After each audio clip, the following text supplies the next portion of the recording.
Hello, everyone, and welcome to today's webinar, How to Stay Ahead in 2020. I'm your host, Liva Ranjabasson, and on behalf of IIBA, thank you for joining us today. Today's webinar is a public event. It is designed to deliver practical resources for you as you continue to grow your skill set and deliver value within your organization. When you join IIBA, you become a member of an international association dedicated to developing and promoting the business analysis profession. Your IIBA membership gives you access to a vibrant BA community and resources to support your development and career growth. IIBA is a non-profit professional association serving the growing field of business analysis. And our goal is to unite a community of professionals to create better business outcomes. As the global thought leader and voice of the business analysis community, IIBA works to maintain global standards for the ongoing development of the practice and certifications. And this webinar is brought to you by Adaptive US. Adaptive US Inc. provides CBAP, CCBA, ECBA, and Agile Analysis Certification online trainings, question banks, study guides, simulators, flashcards, audiobooks, and digital learning packs. We would like to thank Adaptive US for supporting IIBA and the business analysis community. And today's presenter is Ellen Mishra. Ellen Mishra is the current president and a principal trainer at Adaptive US and has over 25 years of professional experience in Agile software development, requirements analysis, business analysis and governance, risk and compliance management. Ellen has authored over 20 publications on business analysis and has conducted over 200 workshops in business analysis, requirements management, Agile, software project management, and Six Sigma. Welcome, Ellen. Thank you, Liva. Are you able to hear me well? Yes, we can. Oh, thank you. Thank you for your kind introduction. Can I share my screen now? Yes, I will do that right away.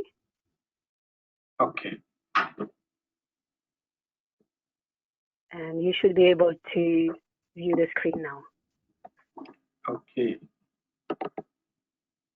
So I think my desktop should be visible to you now, Liva. Yes. Hello. Okay. Thank you. Okay. So thank you for the kind introduction, Liva. I'm glad to be back with IIBA. 2019 has been a great year. 2020 seems to be a bit of a challenging time. I'll come to that a little later. Just to add to what Liva said, we also provide CBDA trainings now. So we have launched our self-study material and the training possibly in April, the first training for CBDA possibly in the world. So let's talk about how things are going to unfold for us as business analysts in 2020. And I made this presentation about a week back, and this week has been really kind of dramatic globally. And I believe what I believe to be correct last week, maybe it's not so correct today.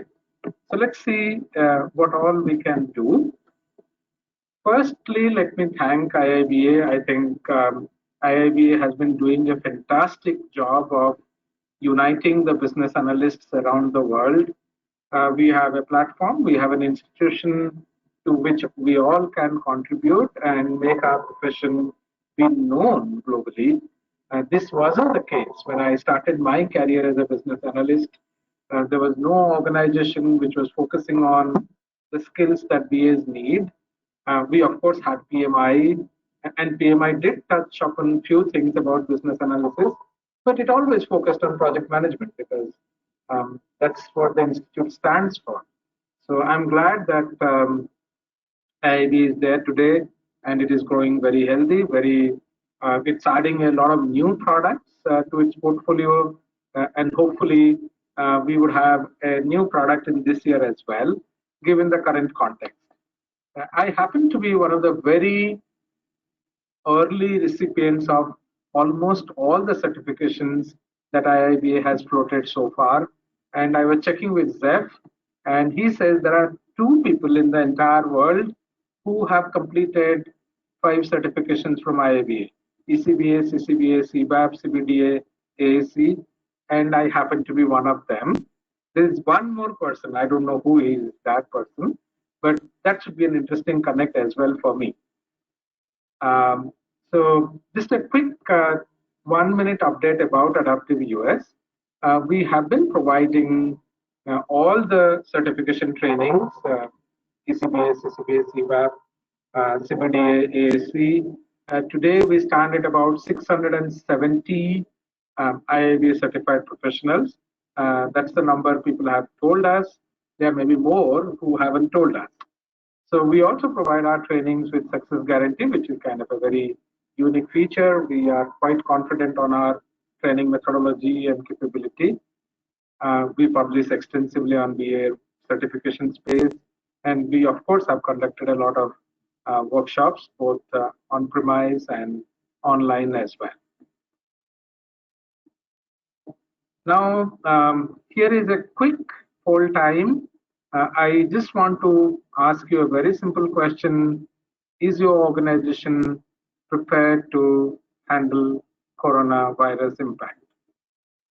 So, Liva, maybe we'll give a minute for people to respond, and then we will take the results from that.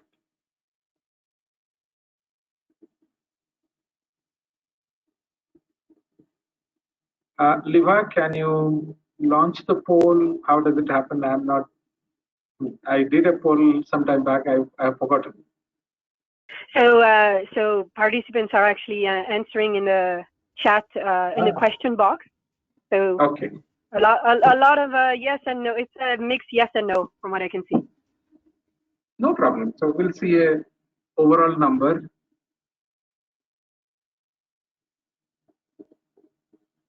So we got about 50 responses now, Liva. Maybe 60. Yeah, we've got a lot of answers. Yes, a lot of yes, a lot of no, not prepared to handle. We've implemented work from home policy.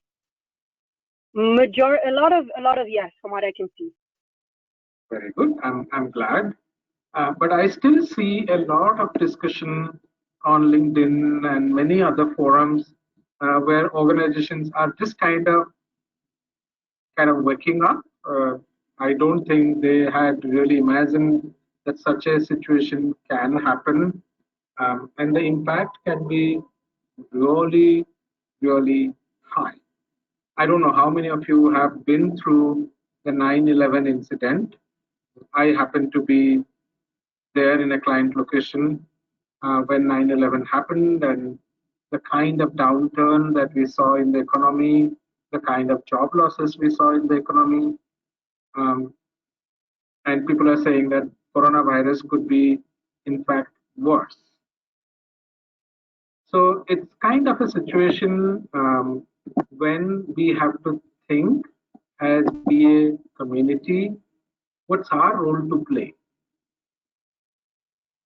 And is it a defining moment for a lot of organizations, which I believe it is?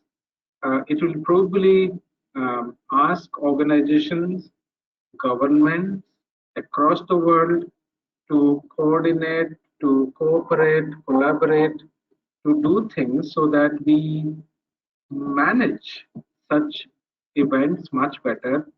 I believe a lot of governments are doing a fantastic job in containing the virus, but it's very true that a lot of people have lost their lives. A lot of sectors, especially travel, tourism, hospitality, have been pretty badly hit, and it could cascade down on other organizations as well. So I probably would request IIBA to think of a course on business resilience. We have a certification program on cybersecurity, but cybersecurity is just one element of resilience. It's not the whole gamut of things. So maybe a program, a study guide, a certification on business resilience and enabling BAs to work as the business resilience manager, business risk manager would be a tremendous idea. A lot of organizations may not have enough risk management professionals today, and BAs should support their organizations to become resilient to such kind of events. So this is what I would always say was not planned as part of my presentation. I did not change it, but I believe those of you who are listening to me today and those of you who would probably uh, play the recording and listen to it, my sincere suggestion would be pick up threads on business resilience and definitely go back to your top management and try to make your organization resilient, maybe as a reactive mode currently, but in a proactive mode going forward. So how do we actually keep ourselves valuable to our organization, and hence we kind of prove our credence to our client, to our organization, would be to understand the changes that's happening in the environment. The environment is very dynamic, very turbulent as well. I think last 4 5 years we did have a kind of a dynamic environment. IT was doing very well. A lot of new technologies were coming in. A lot of productivity improvements happened because of uh, IT. But suddenly there is a change in the environment in which a lot of aspects which are not necessarily IT can come in. Again, a lot of organizations could rethink the way they work. Like some organizations, like we were prepared to do remote work for a long term for quite some time because it suited our business model. So, about 3 years back, we decided that we will become a remote company, primarily taking the advantage of global talent pool. Because if you are a physical company, generally you're restricted to the talent available in your region. Whereas if you're a remote company, you can source talent from any part of the world. And that was one of the main reasons that we opted in for a remote model. It made our employees' lives much better. They didn't have to commute to work. A lot of them, like moms with 2 kids, and it would have been really tough on them if they had to travel an hour back and forth every day, going to office and coming back. So do keep an eye on how the environment is changing, and the changes in the environment will demand new skills. I'm quite confident that in next 3 to 6 months time period, we will see a lot of demand for business risk managers, business risk consultants, business resilience consultants. No doubt about it, because every organization is kind of jolted, saying how severe can an event be. So obviously, it will require good response plans from the organization, which in many cases would be technology led, because technology is going to make it possible for many organizations to do things. And I will talk about it a little later. Because the way technology is evolving, a physical proximity could be possible even through technology. I am not saying we'll be able to touch each other, but we'll be able to see each other almost like we are seeing in person.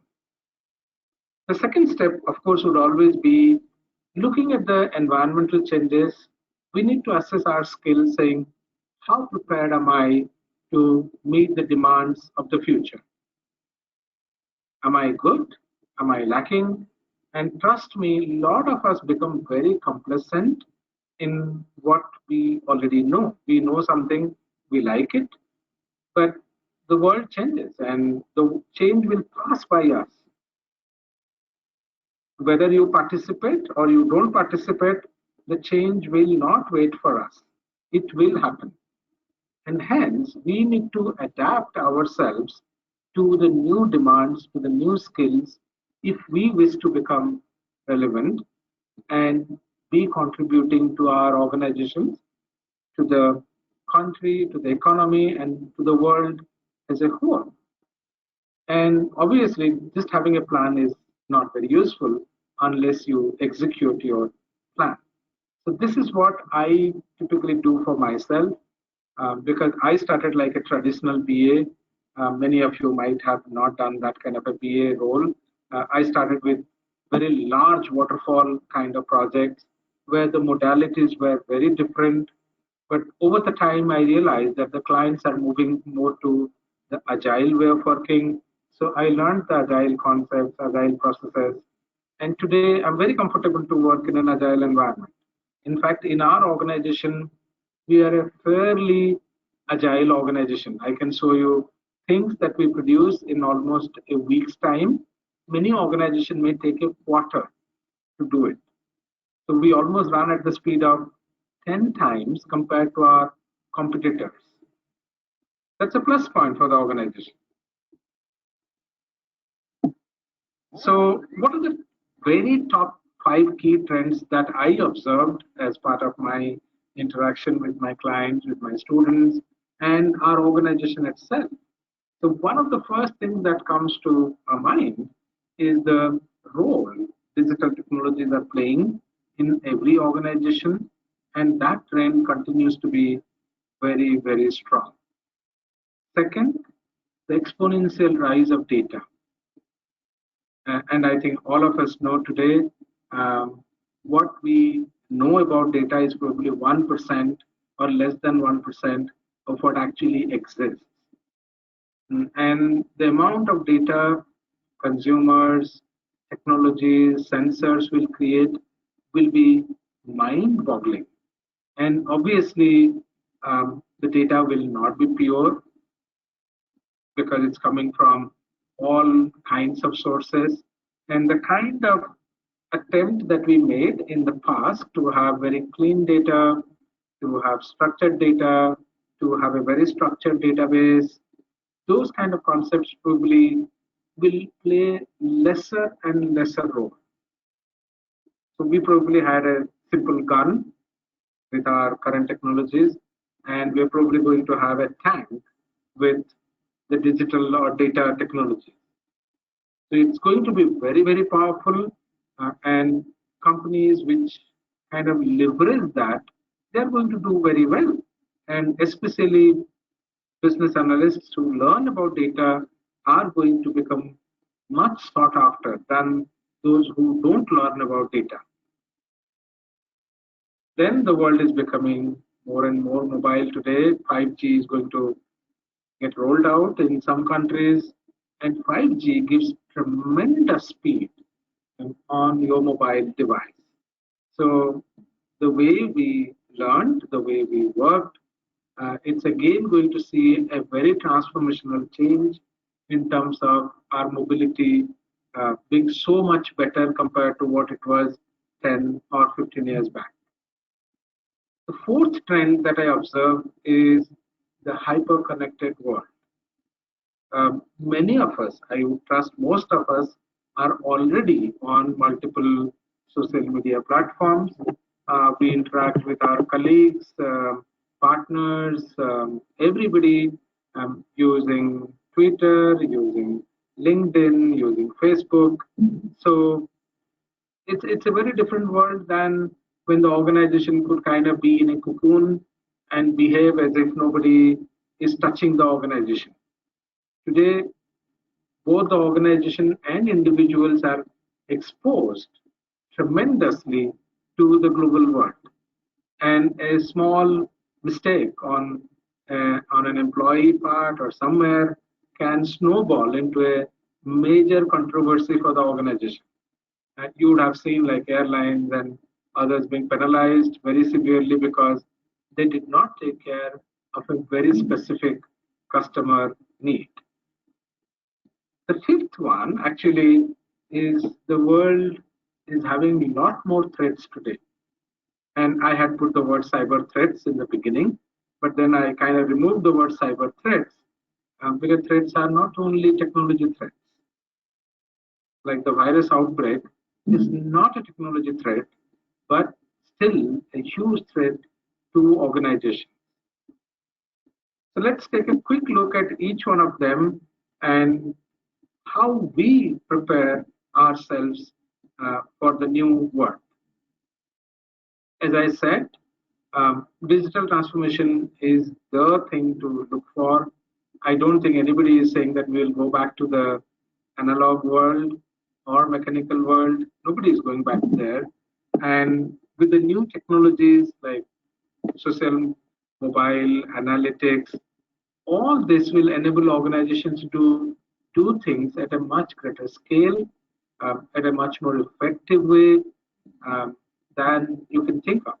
Even a very tiny organization like ours, we are only a 15-member organization, we still use robotic process automation.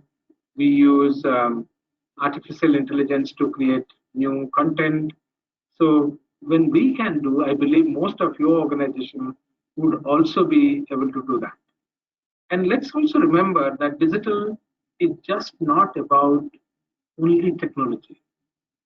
That's a mistake that many of us do.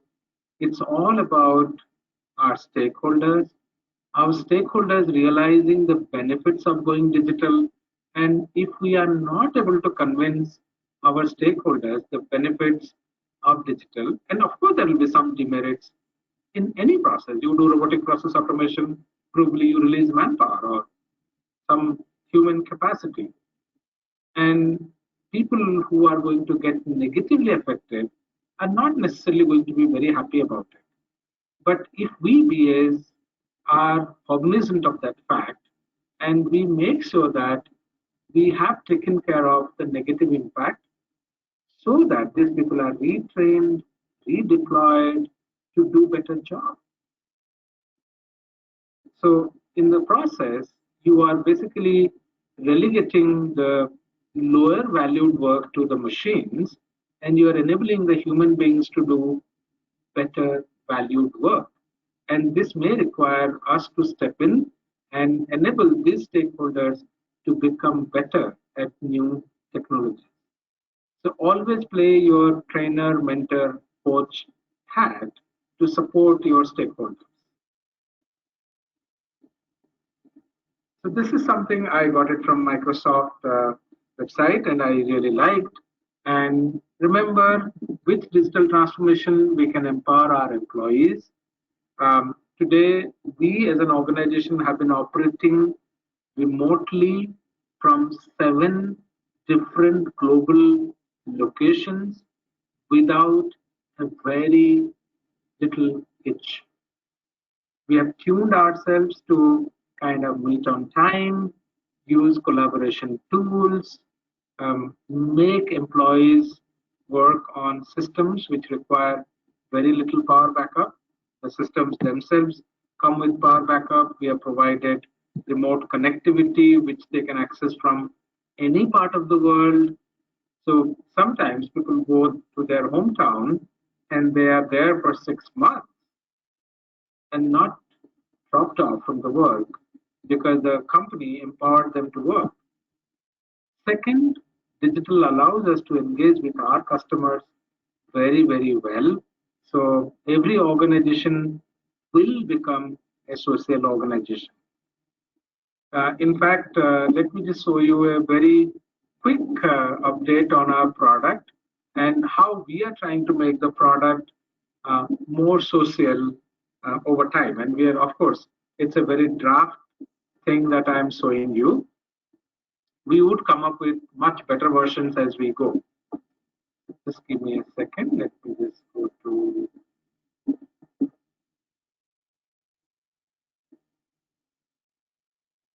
So we called it as BA Social. And if you observe here, Any question, any issues reported by any student community, it will be visible to everybody. Okay, so people can start putting their issues, where is it available, and if there is a comment on anyone, you can actually reply to it. It's very, very early stage, so you may not like the UI that much, but I hope another 1 month's time, we are going to make it much more powerful, where you will be allowed to share posts, videos, images from anywhere in the world in the platform. And over time, maybe we'll look at some integration with other social media platforms as well, as we continue to evolve the product. And this has happened in just about a month's time. Then, as I said, we are optimizing our operations. A lot of our processes are today automated. A lot of RPA operations are also going on, and continue to evolve your product. I think that's something very essential for today's generation of consumers. They expect Twitter integration, LinkedIn integration, because they're using those products day in, day out. So if your product can interact with other platforms and become seamless, they would really love it. So this is again another interesting deck I had found, and a lot of people kind of talk about it. So I would also say some of these things I will definitely talk, like 5G, Internet of Things, robotics, drones. All these are already in place. You can see them. The only technology I haven't really been very excited is blockchain somehow. Although a lot of people talk about good things about blockchain, but maybe it'll take a little time to stabilize and start giving value. But I think artificial intelligence, Internet of Things, robotics, all these are already there, and a lot of companies are using them as we speak.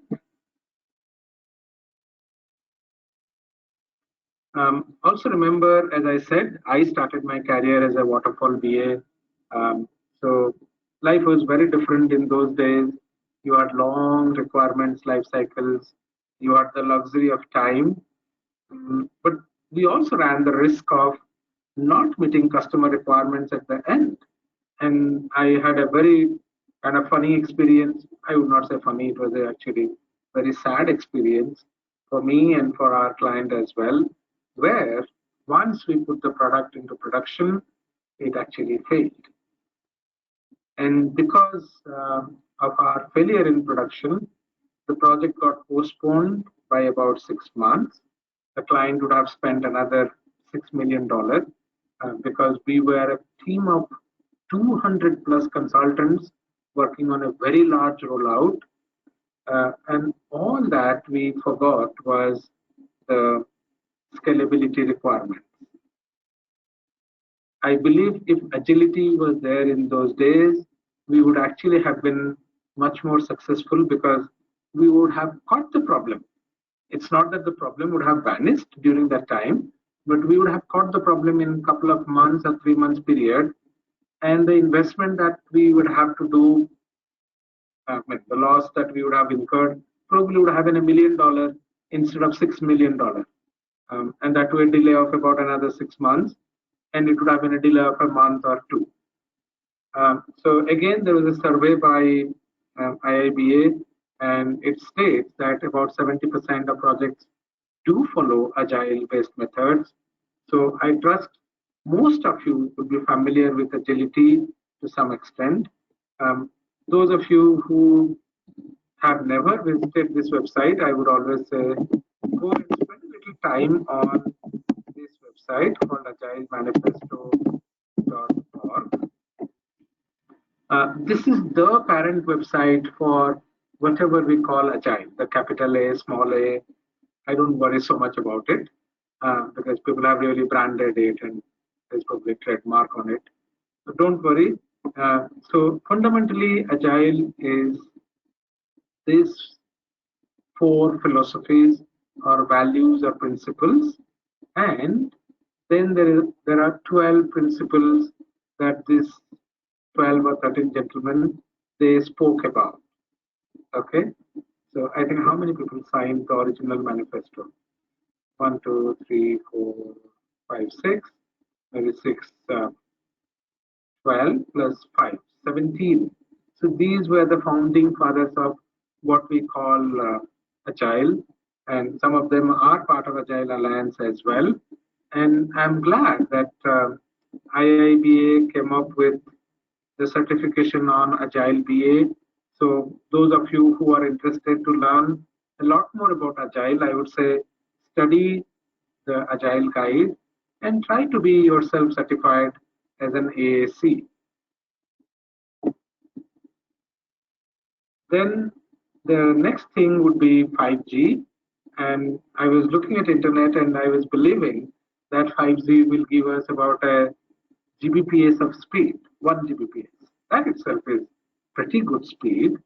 But scientists are saying that they could give us 10 Gbps of speed, which means you can probably have flawless video conferencing on the go. 10 Gbps is amazing speed. So, and of course, mobile has the advantage that we know the customer's location, because usually people carry their mobile in their pocket or in their car, and a lot of location-based services can be provided because of this location knowledge. Mobile will also kind of create a new learning way. I believe a lot of learning will happen on mobile than the traditional classroom. I'm hearing already a lot of universities and colleges have started doing remote teaching to their students. So remote learning will become the order of the day. So I think the pattern will change.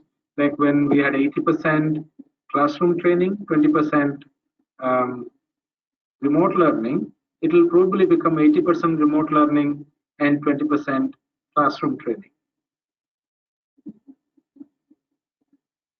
Coming to the amount of data that you will see, just look at the curve.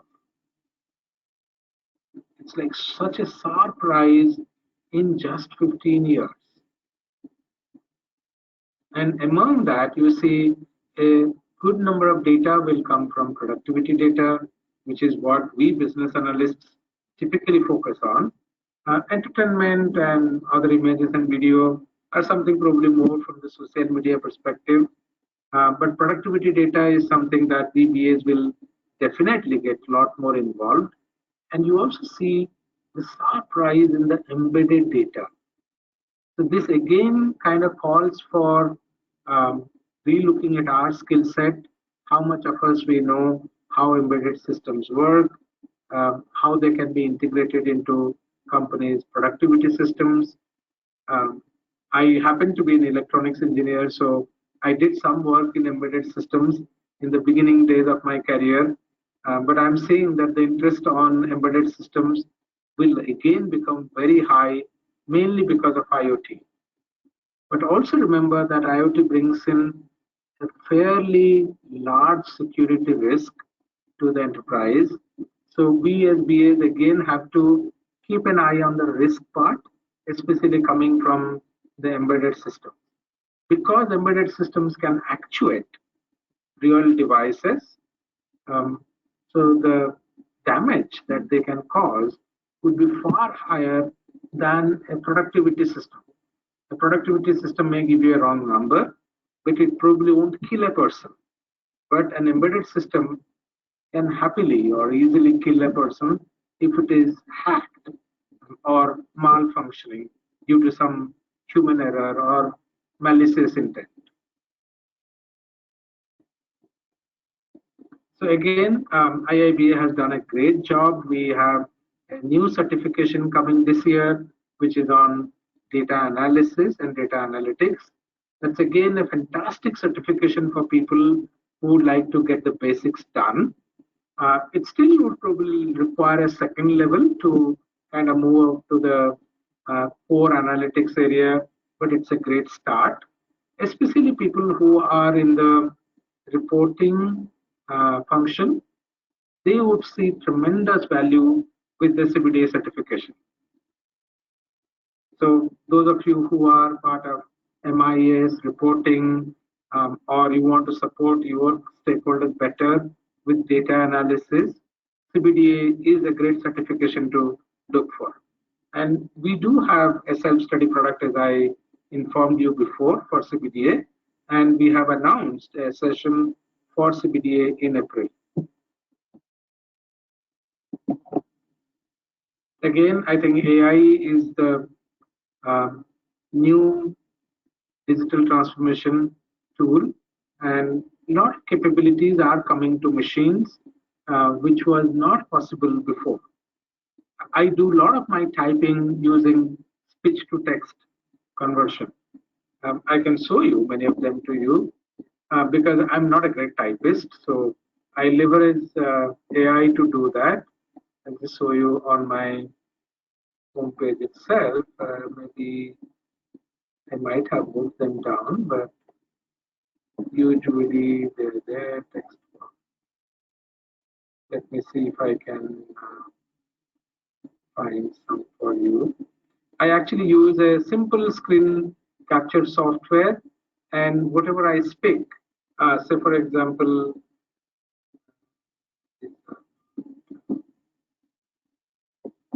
this one, like say, these are all PNG files, the chat logs, that one. I'm not able to find it quickly, but I have done a lot of web writing using the speech to text converter. And it's very nice because as you train the system, it becomes better and better over time. So that's what I was surprised at, how it is able to capture such a nice editing. It almost gets me documents 95% right. So I only have to do 5% to 10% corrections in the document, which is much more easier. Similarly, image recognition, machine vision, these are all things that would actually allow organizations to do things which require only human beings to be doing things, which can be done by machines. And I, in fact, watched a very interesting video on this coronavirus thing, where the airport has deployed robots to provide sanitizers to the customers who are coming to the airport. So that way they reduce the risk of human contact and they get their job done. And I believe a lot of things in future will become robotics machines. I see a lot of small household appliances which are based on robotics, but I think in corporate world we still don't see many. But maybe in future there'll be a lot of robots working with us. So we need to get adjusted to working in an environment where not only human beings but machines also work with us. And anybody who is doing a very automated, repetitive, low value, low complexity job, remember that job will probably not stay. So if you are kind of happy in doing something repetitive, remember that repetition is the great danger to any human being. Because any repetitive task probably will become codified. Some robot will take over that role. Then again, I spoke about IoT, and IoT is going to really be changing a lot of devices that we have today. A lot of smart devices will come into picture. They can communicate among themselves. So that will be good for humanity, but again, also remember that they also bring in a lot of security threats. And I'm 100% sure the demand for cybersecurity will skyrocket. Not only cybersecurity, I think risk analysis, resilience, these aspects also will go up significantly, especially as the company settle down from the coronavirus attack, maybe another month or so, when things stabilize, organizations will really start many initiatives to make sure that they are well prepared for the next set of attacks that may happen, including governments and many other organizations will also look for people who can help enterprises to be more resilient. Another aspect that I wanted senior BAs to keep in mind is most of us are not very literate on finance. See, end of the day, every business is trying to get a better return on their assets, get a better return on their sales. So if we don't understand financial world, we would be left out in dealing with senior management. Because senior management will always look for a quantitative financial analysis to be done. And I'm very surprised that even when I speak to business analysts with 10 to 15 years experience, sometimes even more, they seem to be really novice about financial analysis. So do take a little time out. Although in Babcock there is some discussion on financial analysis, but that's probably for a mid-level BA, it may be okay. But if you're looking at a higher level engagement with your senior management, do spend a little time, and maybe IIBA can come up with a module similar to what we have for Agile analysis. So they should have a course on business financial analysis or something like that, which will prod people to get deeper into financial analysis. Another aspect that I would like the senior BAs to be cognizant of is something called benefits realization. This is a concept that I kind of bumped across because a client asked me to do something about it. And then I realized that a lot of times we are so much kind of cocooned in our IT project environment that we are forgetting the ultimate business outcome. A lot of times, just having the system does not guarantee that we deliver business outcomes. So do spend a little time on benefits realization, especially if you are a senior BA. There are good courses available. Again, this could be a microcredit course somewhere in IIBA scheme of things. Maybe we have now mini courses. Sometime later, I would probably expect microcredit courses to come up, and which possibly can be learned in 20, 30 hours. Current scheme is about 120 hours. So maybe 1/5 of that. So hopefully IIBA will consider some microcredit courses on very specific topics. And maybe benefits realization would be a great topic for that. Again, another aspect I would always say, managing transformation, managing change in an organization. This is something senior BAs must get very familiar. And a change is not only technology change, a change impacts our processes, a change impacts our stakeholders. So as long as we can bring along our stakeholders for a change, and especially in today's world, I believe most organizations will be willing to change actually. Because a lot of times you are not willing to go for a change unless there is a dramatic or drastic event. And that drastic event is in front of us today.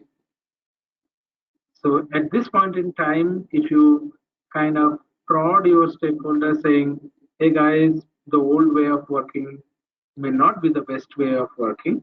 Maybe we continued it for 20, 30, 40 years, but it's a good time to really look at the new way of working, and we could be the torchbearer for that new way of working.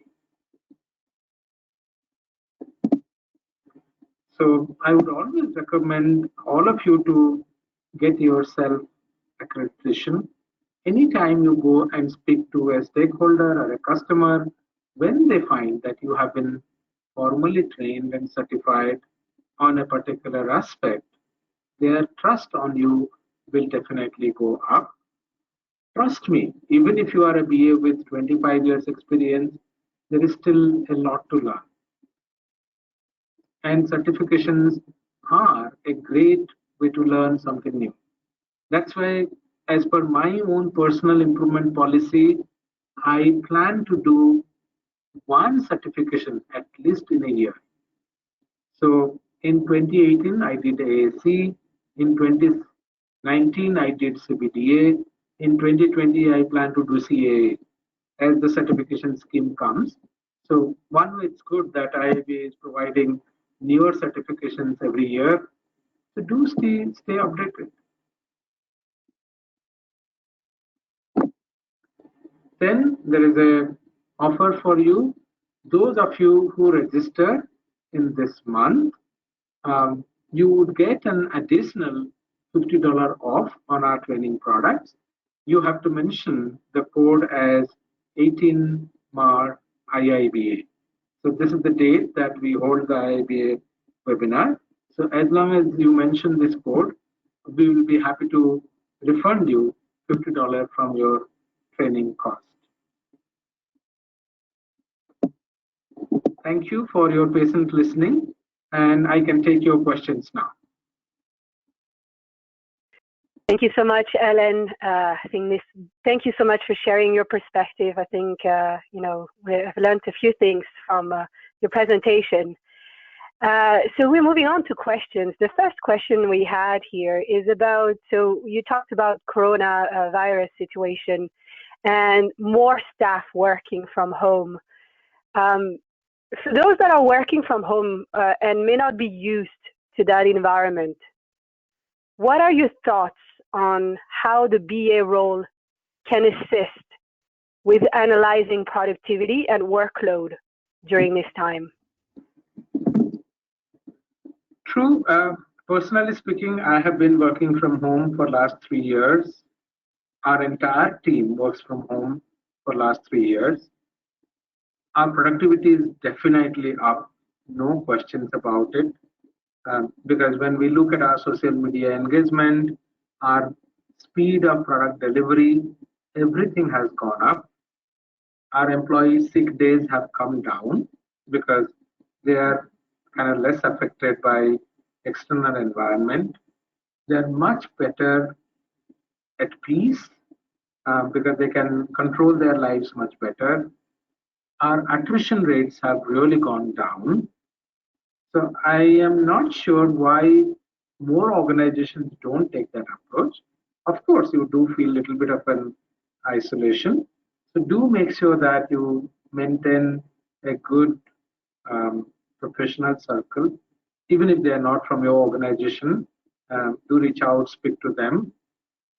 Then as a team, you meet once a while, at least try to meet once in a month or twice in a month, so that you keep that social contact, because social contact is very, very valuable for any professional or any human being. So maintain that social connect. And now tools are so good, like you feel like you're talking in the other room. It isn't the old days when the networks were bad, they wouldn't connect. Today, they're far, far more reliable. So don't feel whenever you need a ping, do ping your colleague and give them that freedom that they can ping you. Of course, when you need to do some creative work, maybe you can let your team know that you will be away for half an hour or 1 hour doing some creative work so that they don't disturb you. But stay connected. I think it's not very hard. And of course, take care of your health. Do go out, not be confined to just one location. Maybe you can have a small desk where you can stand up and work. Because in an office environment, you tend to move around a little bit more than a home environment. So do take a small break after 1 hour, take a 5-minute walk. Those of you who have a small garden, do go to the garden and come back. So it's not that bad as you think. I think I have been pretty happy with my way of working, my team's way of working. And I think it has benefited our clients as well, because our predictability with respect to support timing and everything is dramatically up compared to when we used to be working in office. There used to be commute delays, commute challenges. Those all have come down. Yes, Liva. Excellent. Could you remind us what tool for speech to text you use? Okay. That one is 1 second. It's actually a screen recording software. I think let me just go to my browser and pick it up. Okay. This is the software. It's a very, very cost-effective software. It cost me about $1.50 a month, and I originally purchased it to do screen recording, because when we conduct a training or a meeting, we usually use this to capture our meeting recording. But then I observed that the kind of speech to text this software is able to do is even better than what Google does. Possibly because I have spoken to this software for more than 1,000 hours. That's probably the key. It's not that Google is not as capable, and maybe this software uses Google speech to text API in the back end, but because I spoke to this software for so many hours, it's able to do that job much better. So I would recommend take a look at this tool. It's very, very cost effective, can capture, record audio meetings, convert it into text for future processing as well. Great. So another question was around, you talked about advancements in technology in the coming time. So what are your thoughts around BAs having to ensuring to learn the required skill sets to add more value? Would you agree that this is a required skill sets on those required technologies? Or is it? Of course. Yeah. Of course. See, we are not technologists. That means we are not expected to do programming or configuration of a complex tool. That's not what we are paid for. Of course, for that, we have our technical solution architect.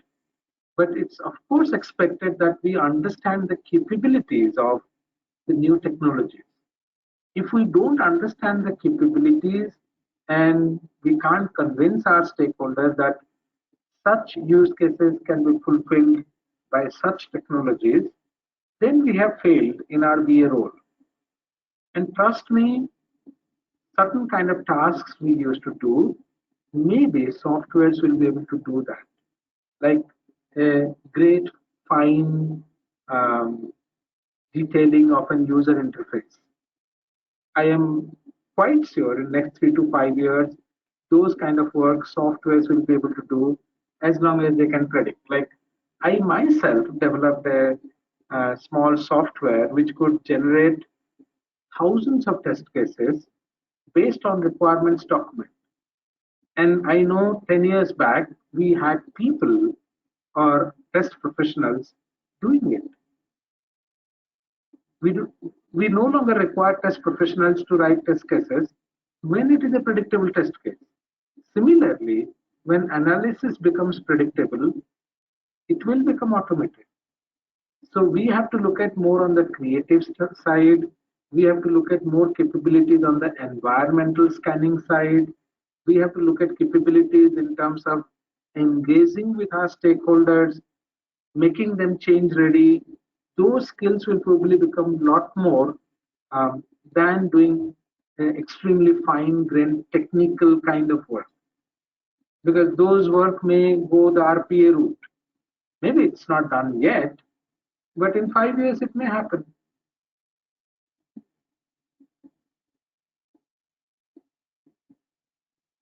Great, thank you so much. We have a few comments and questions around certification. Katie's working. Katie is actually working on the AAC now, so all the best, Katie. The other question was around CBDA certification. Can you mentioned you've been taking most of if not all IIBA certification. So can you share a little bit of your experience in in preparing for CBDA and any feedback or what are some of the requirements of CBDA certification? Okay. I think for CBDA certification, there are two aspects that you have to look into. There is a draft study guide which IIBA published, but they also published a long list of blogs, which is a little unusual because when you look at CBAP or CCBA or ECBA, nowhere IIBA references external resources that much. Okay. So for that purpose, what we did when we wrote our CBDA study guide, let me just log into the CBDA login and show you that study guide. We actually amalgamated the IIBA study resources plus the blogs. Okay, so we provide you the entire content that IIBA expects. Then we have prepared close to 500 questions on CBDA. So it's a great resource, and I really loved it because the amount of insights it gave me on how to communicate the data analysis output to my stakeholders. It has mind-boggling amount of advice. So if you look at so we have this study guide. I will just open it for you. And at the end of every chapter, what we have done is we have looked at the blog list that IIBA has, and we appended those sub-blogs. Like say, for example, there's a blog on data sampling. So we kind of took the blog that IIBA referenced, and then we kind of shortened it up. So everything that we do, we try to kind of keep it as simple, because sometimes these blogs were written by professionals with a different purpose. So we kind of made it ready for you. Okay. Excellent. You mentioned you're obtaining one new certification designation per year. So yes. In your experience and perspective, how many hours per week do you dedicate towards working on the certification? I don't work on every week. Usually I take about 2 months to prepare for a new certification. That's what I have observed. So when I make up my mind, like once IIBA publishes the certification scheme, like say for example for CA, the certification scheme is not yet out. So once it is out, I usually take 8 to 10 weeks to make myself ready. And that's, I think, reasonable time for everyone. Looking at the complexity of a certification, it could take 80 hours, 100 hours, 120 hours, depending on the complexity and how much familiarity you have on the subject. Like say, for example, CAA, I'm extremely familiar because I have done that kind of work for many clients. So I don't think I will need more than 50 hours because I already know the subject. But CBDA took me a little longer because the topic is a little new to me. So it depends on your familiarity with the subject area as well. But usually take anything between 60 to 120, 130 hours as the time that you would require. And when can you find that time is up to you. Maybe it may take 3 months, 4 months, but usually don't take more than 4 months. Great. We have a couple of more minutes. I'll try to take a couple of questions around around adaptive. Are adaptive courses available globally online? And where can I get a free copy of the Adaptive US CBDA Study Guide, Jan 2020 edition? we don't give everything free, then how would we run a business? Okay. Not our courses are available globally. We run sessions for US, Europe, Africa, in one kind of a time zone. We also run courses which is aligned to Australia, China, Singapore, Japan, another time zone, because these two are very different time zones. We can't support them. So we usually run two time zones. Every product that we have, you can buy them, subscribe to them. Of course, there are sample study guides available free of cost to you. But if you want the entire study guide, then probably you have to buy them. Excellent. So that's all the time we have. Thank you so much for your question, for the questions, for your participation. If you have any questions around Adaptive, please reach out directly to Adaptive. This presentation will also be available within 10 business days on our website under the webinar archives. Once again, really appreciate everyone's time, and have a wonderful afternoon, evening, morning, wherever you are. Thank you, Ellen.